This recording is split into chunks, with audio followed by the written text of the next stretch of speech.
Assalamualaikum dan selamat sejahtera. Saya Siti Aisyah binti Ahmad Salam. Hari ini saya ingin membentangkan mengenai perlembagaan, iaitu saya memberi tajuk Hala 7 Perkhidmatan Awam di dalam Malaysia lah.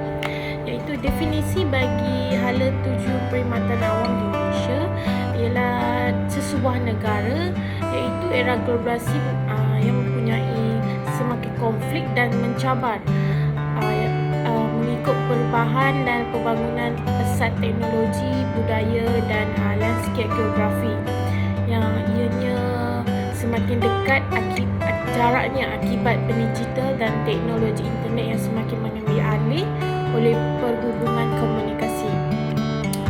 Kemudian transformasi dan reformasi perkhidmatan awam melalui pelaksanaan model baru ianya juga menjadikan pentadbiran lebih menjimatkan dan kos efektif dalam mendepati cabaran serta memenuhi aspirasi wawasan kemakmuran bersama 2030.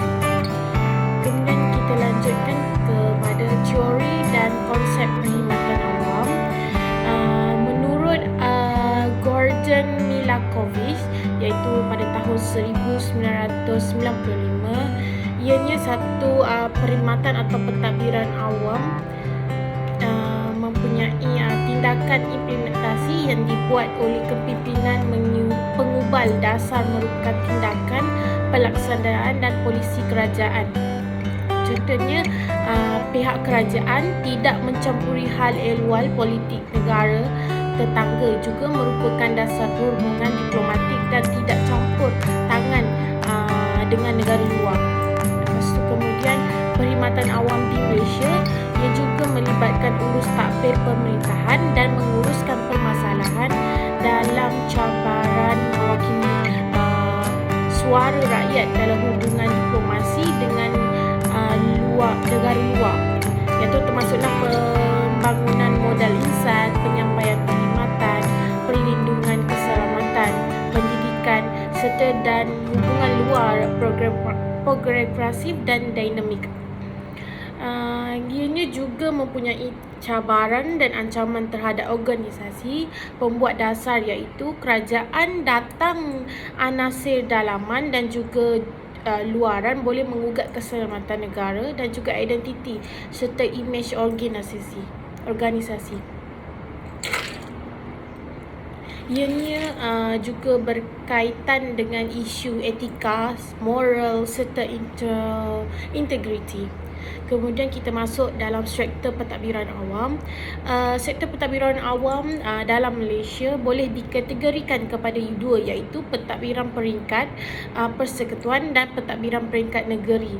Ianya serta perkhidmatan awam secara bersama.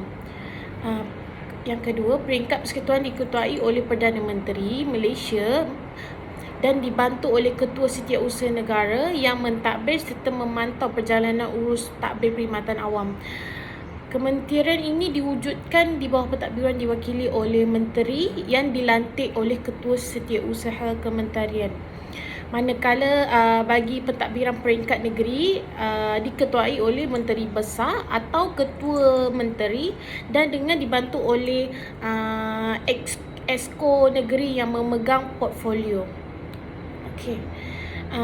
Bagi Hala 7 pelaksanaan teras dan kerangka pentadbiran awam, penyediaan dan perekrutan bakat dalam penjawat awam yang berpengetahuan tinggi serta memenuhi kompetensi yang diingini dan berkemahiran dalam bidang yang diperlukan di samping daya kepimpinan yang baik dan prestasi produktiviti dan inovasi. Kemudian melaksanakan strategi ampuh dalam memenuhi kehendak dan ekspektasi rakyat dalam memberikan perkhidmatan yang cekap, baik dan menyeluruh serta proaktif dan responsif. Ianya melaksanakan tugas dengan penuh etika, integriti dan jaga diri kepada negara. Ianya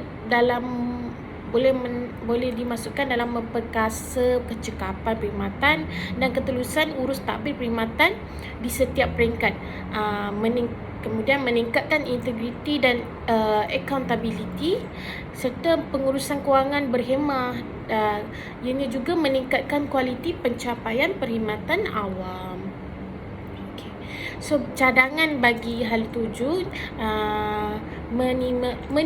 meminamakan campur tangan politik dalam pentadbiran awam.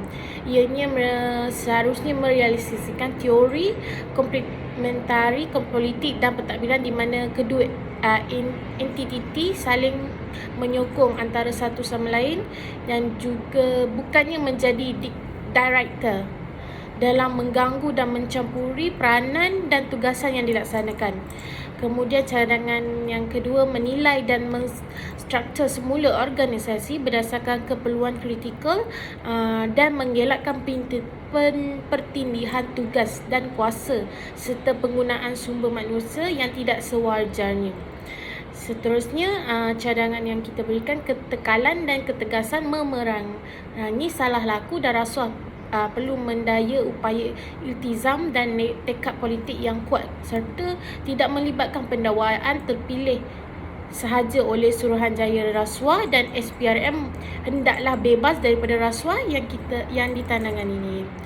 So, kesimpulan bagi hala 7 untuk perkhidmatan awam, kita perlulah penambah baik perkhidmatan awam merupakan iltizam utama dalam usaha memperkasa perkhidmatan awam yang bukan sahaja cekap dan berkesan, malah mempunyai integriti dan accountability yang mapan dalam usaha penyampaian perkhidmatan kepada khalayak awam. Di samping itu, dia mencerminkan nilai dan integriti bersama.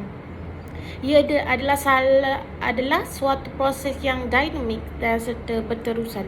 Kemudian kesimpulan yang kedua, proses penambah baik perkhidmatan juga memerlukan maklum balas secara kritikal daripada semua pihak yang berkepentingan dalam usaha menegur, memberitahu dan membaiki tata urus pentadbiran yang baik, tulus dan berintegriti dengan saksama tanpa memilih darjat dan pangkat untuk kemakmuran bersama. Sekian itu sahaja. Terima kasih.